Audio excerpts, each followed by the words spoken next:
Hey everybody, it's Miranda here, and I've got a design team project for Imaginarium Designs, the chipboard company that I designed for, and it's an altered printer's tray. I used a lot of fun Imaginarium chippies. They seriously have the most amazing designs, y'all, and I'll go over each one as I go around. And then I used the Prima Lyric line, which is amazing, my favorite line by them in a long time.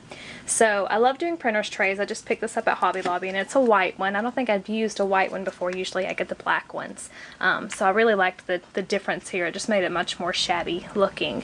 So the first thing I do, also I wanted to share when I do printer's tray, because it's really a time saver, is I go ahead and measure each compartment first and write my little measurements in there with like a Sharpie, because you're going to cover it with paper anyway. And then you can just go through and cut all your papers at one time and kind of pick which ones you want to go where, and it's much easier to do it that way. So just a little tip.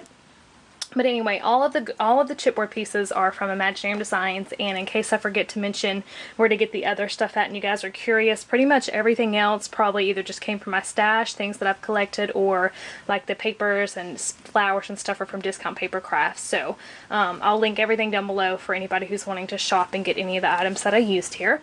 But we'll just start up here at the top. I love the fact that these have this metal handle up here. I love knobs and handles, and I have a ton in my stash, but this one was just perfect already, and it does have a thing for you to hang it back here as well. So for the first compartment, I just lined it with some of the paper, and then I just hung a little birdcage charm on some thread in there. And this was like a brass charm, and I just went over it with gesso just to kind of make it more shabby looking. And this is in Imaginarium Designs Chipboard Corner, which I love them so much. They're so pretty. I sprayed it with Before Dawn shimmers, and then I went over it with gesso randomly just to soften it up a bit. And if you guys hear any loud noises in the background, it is storming really bad here, so I apologize ahead of time. On this one, I lined it with the music note paper, which is probably my favorite sheet from the collection. It's just beautiful. I love music paper. This knob was a gift to me from a sweet scrapbooking friend, and I thought I was going to hoard it because it's so amazing, but I ended up using it immediately. I'm telling you guys, I do not hoard things. I want to, but I can't do it. I use everything. But I went over it with a little bit of gesso just to kind of soften it up a little bit. Super pretty. I stitched up the side here. I just punched with my crocodile and added some little baby eyelets in there and some pink thread and tied a bow, and I have a little Prima flower here at the bottom, and just went over it with a little bit of gesso. In this middle compartment, I just layered the paper and then put another one on top and curled it back. I have an Ingvild Bohm metal clock face back here from the Junkyard Findings, and I have a little Prima flower here with a leaf, and then another Prima engraver flower here. I love these because you can open them and close them and do whatever you want to them. I have a little baby key charm back there. I fussy cut the clock out from the paper line and added a little button here with a typewriter on it, and just tied some twine into the center. I have a little memento, I think from Michael's metal corner over here. I went over it with gesso as well. In this compartment, I just have one of the Finnabar metal numerals, the number, or not numerals, just the number 1. I fussy cut the chandelier out from the paper line. It's one of my favorite features of the line. I absolutely love it. So I just placed it coming down. And then on this one, I did some cross stitching as well with little baby eyelets in there. And I just cut out Remembering These Special Moments and placed it there. And then I layered the background with some paper and put lace over it, and then just tore a piece of the pink paper and put it over top of it.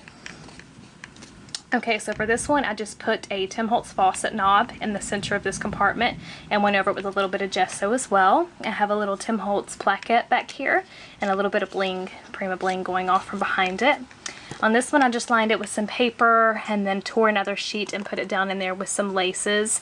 And then I just cut this out of the paper line and ruffled it up. It's really dimensional, so it's like a really pretty banner scroll, and it says Little Moments on it. Over here, I have one of those typewriters from Michael's. They are so amazing. My Michael's does not carry these, but I've had a few people send me some, and I mean, I just love them, and it fit perfectly in this little compartment. So I gessoed it a little bit just to soften it up. I have another one of the Prima Finnabar mechanicals over here in the 6.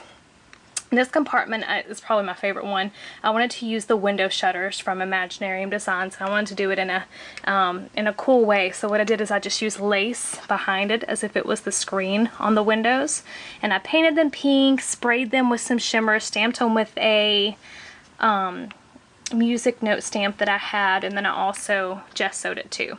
So it's got a lot of layers going on there, and I love the fact that the lace is the screen on them. These are such pretty windows, and they're really big. I mean, you can see the size of my hand here. Oh, the thunder, y'all. Sorry, y'all. It's really bad storming here. My power will probably cut off in a minute. But I fussy cut these from the paper line. Pretty intricate little fussy cutting going on. And then this is another piece that I fussy cut. It's like little banners. And I just drape them going from window to window or shutter to shutter. I have a Prima Lyric spray right here, one of their new releases. And I just gessoed it up a little bit. Fussy cut some of the flowers from the Lyric line here and here and have them coming out. And this is a Prima flower from the, I think, well, I can't remember what line this comes from, but a Prima flower here. This is one of the Lyric ones, again, over here. And I have a little bottle back here, and I left it open. I just wanted the glass to show basically in the window, as if it was like a little vase. I have a little Lyric resin piece my friend sent me, and a metal chest piece another friend sent me a while back. And I just went over it with a little bit of gesso. Over here on the center compartment, I went back here with some black lace all the way across it. Really pretty black lace.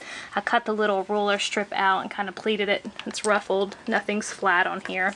And put that there. On the center compartment, I just lined it with the paper. Have some flowers coming out over here. I lined it with this floral trim, which goes all the way over to there as well. And then I put the little Tim Holtz doll, which I love. And then I took a little mechanical flower that I had, a little baby one from Finnabar, and I cut it in half, and I put half of it on her shoulder and half of it coming off her side, and I thought that was just kind of cool looking. So she's got a little metal going on her body parts. But I put the cameo here, and this is one of the Imaginarium Designs chipboard pieces, and it was perfect to be like the frame for the cameo. So I love how that came out, and I just painted that with pink acrylic paint and gessoed it a little bit. I have a little domino down here and a couple of different Prima flowers over here. This is actually from the Tea Time collection, and I think these are some older ones as well. I just have a big metal hinge back here in this compartment, and I gessoed it a little bit, and I fussy cut one of the butterflies out from the collection and put it there. This is another Imaginarium chippy, and it says Beauty, and I did it like a three-toned color. I did it like pink to a little bit of white, and then like a, this is frayed burlap, so I guess like a light brown color. So just like, not ombre really, because it's not the same color, but just kind of varying as it goes up. I fussy cut the little banner pieces out from the paper line, put those there. Have another little chest piece over here, and it's a little horse head, and it's just peeking out from behind the banners. This is one of my favorite Prima flowers ever. I've had this for quite some time in my stash, and I finally used it. A little sewing machine charm back there. Down here, I just lined this one with different laces on top of the paper back there, and then a huge piece of lace on here as well. I fussy cut the clock out, and it's a popped up, really dimensional. And I have a little Ingvold Bohm Junkyard Finding. I think this is the nail heads. I love those. They say number 52 on it. So cute. I have another corked vial over here from Tim Holtz with some seed beads in it and a little antique pin nib. And this isn't a Tim Holtz one. This is like an actual antique pin nib. I fussy cut this banner piece and just have it draping across there. In the center compartment down here, I put a key from my stash, a really pretty one, and I gessoed it a little bit. I have some Prima bling coming out. And then this huge flourish piece is one of my favorite pieces from Imaginarium. It's really big. I mean, you can see the size of my hand. It's like 2 hands. And I painted it with gesso like 5 times. I want it to be really chunky and really dimensional. And then I inked the sides of it with black soot distress ink, and I absolutely love the way it came out. It's super chunky and super dimensional. It's got a little bit of brown on it too, because I just hit my foam applicator on there and random spots with my frayed burlap. This is a butterfly piece from Imaginarium Designs. Check this out, y'all. It's our monarch butterfly, and it is absolutely beautiful, y'all. Like, I could use these on every single project. They're so amazing. So I placed it in the center there. And I inked the bottom with vintage pink Ingvold Bohm chalk edger. The center is frayed burlap, and the top is an Ingvold Bohm white chalk edger. So just put that there on top of that one. Down here I have another little Prima flower, a Momenta metal corner piece. These are actual not typewriter, computer keyboard keys from our old keyboard that broke. And I, of course, recycled them. So that says love, and it has another one of those resin music note pieces. I cross-stitched down here with some ribbon. And then this one I did the same thing at the top as on the top. I just layered it with paper and then put another one on there and curled it back and placed the little clock faces down there. This is a little penny farthing, and I put a little Prima button on the inside of it. I have some heart-shaped lace right here, and this one I put tons of Spanish moss in there and just tucked the little journey token on there, almost like it was a little bird's nest. And then the last compartment, I just put a Tim Holtz bingo piece and then a Tim Holtz light bulb back here. And just the bottom of the spray is kind of coming down right there. So I think that is it, you guys. Excuse the lighting, it is nighttime here and it is storming, so I'm just trying to rely on my scrapbooking lights, which aren't very bright, but I hope that you guys like it. And if you have any questions at all, please let me know. If anybody, I will totally do a tutorial on how to do a printer's tray if anybody needs help with one. I mean, they're pretty straightforward, but if you guys want me to, I will definitely do one, so let me know. And I hope everybody's having a wonderful week, and I will catch up with y'all later. Bye!